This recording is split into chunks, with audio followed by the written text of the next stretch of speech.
Today, I'm reviewing the HZSOUND White Snow IEM. We've got a waifu in the house. We've got a budget IEM. Let's get it.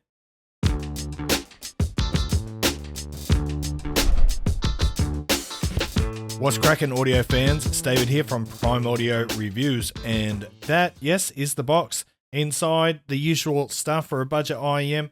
You get 6 pairs of silicone ear tips. That's actually pretty good for a budget one. A little fabric carrying pouch, and apart from that, you just get the IEMs, and there they are. Now, they're pretty attractive. By the way, the price of the White Snow is, depending where you look, between $20 and $30, so well down into that budget realm.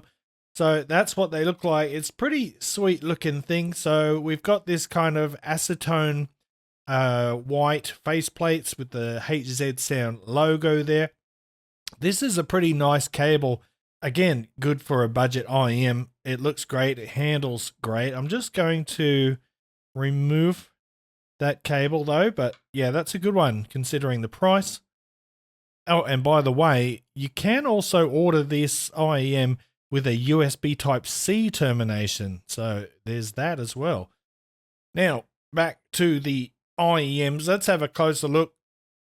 So that's what they look like. Acetone faceplates.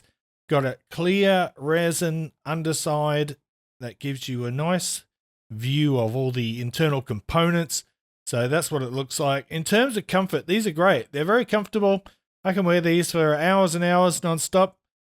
But now let's get into the sound. So how does the White Snow sound? Well, first of all, let me tell you, it's an efficient IEM, so it doesn't require a powerful source. You can plug it into anything, just about. And this thing has a mature sound signature, especially for a budget IEM. It's fairly mature tuning. Now, it's not totally unexpected because some might remember the HZSOUND Heart Mirror, which was known for its sort of lean, high-fidelity tuning. So the White Snow here is fairly balanced, but with a very lightly boosted bass and a slight emphasis on the upper mid-range. This is what the graph looks like, and let's talk about the bass. Now, like I said, bass slightly enhanced with a focus on the sub-bass. There's plenty of body and impact in the lows, and that's combined with good speed and control. The leading edges of bass notes are nice and clean. That gives kick drums a pretty snappy attack, and it also maintains control of the bass. So obviously there's very minimal bleeding into the mid-range. There's ample sub-bass rumble and mid-bass slam, but bass heads looking for sort of skull-shattering bass, you'll need to look elsewhere.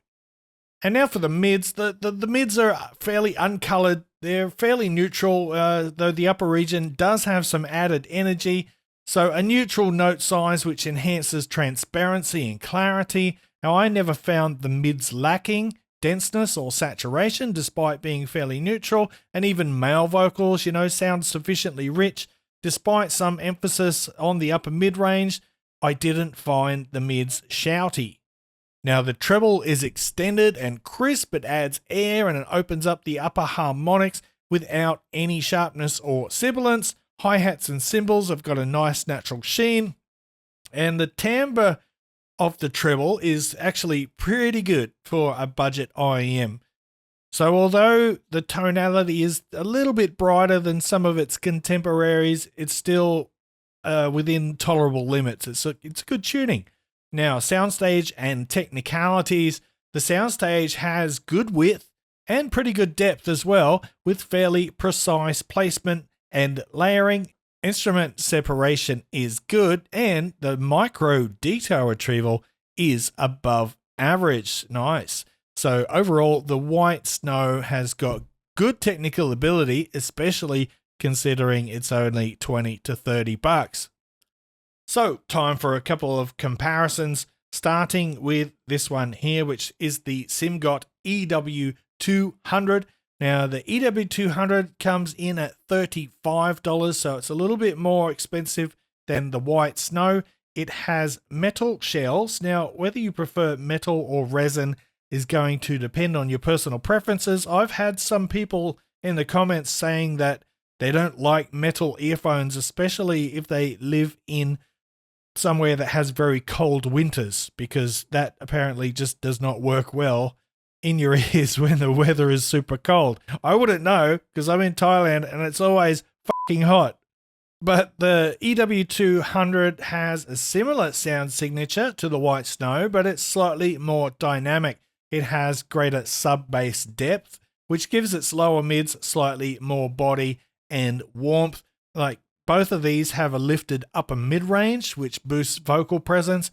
The EW200 has a slightly more pronounced treble, which gives it a touch more detail retrieval. Even, well, actually, no, I'd say they're about even. They're about even in terms of detail retrieval. The EW200 has a slightly narrower sound stage, but a little extra forward depth in the stage.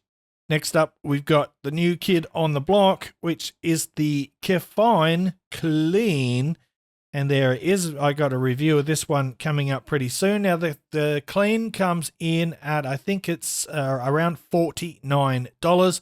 And again, it's got a kind of similar tuning to the White Snow as well, but it's got a more musical approach, and that is courtesy of more bass presence and a slightly less upper mid-range lift. And that gives the Clean a warmer tonality with a bit of extra richness in the sound. The Clean has more upper treble energy, but the White Snow sounds a bit airier and a bit more spacious overall. The Clean's stage isn't quite as wide, but I think the imaging is slightly more precise on the Clean, although remember, you do have to pay upwards of, maybe around $20 extra for the Clean. Anyway, guys, that is the HZSOUND White Snow, and you know what? I like it. It's pretty good. It's not exactly my preferred tuning as such, although I try to keep an open mind without bias, but honestly, I can listen to these all day and I'm pretty darn happy, especially when you consider that low price. So guys, I'm going to wrap it up there. Thanks for watching the video. If you liked it, give it a thumbs up, Par Family Audiophile style. If you're new here, consider hitting that subscribe button before you go.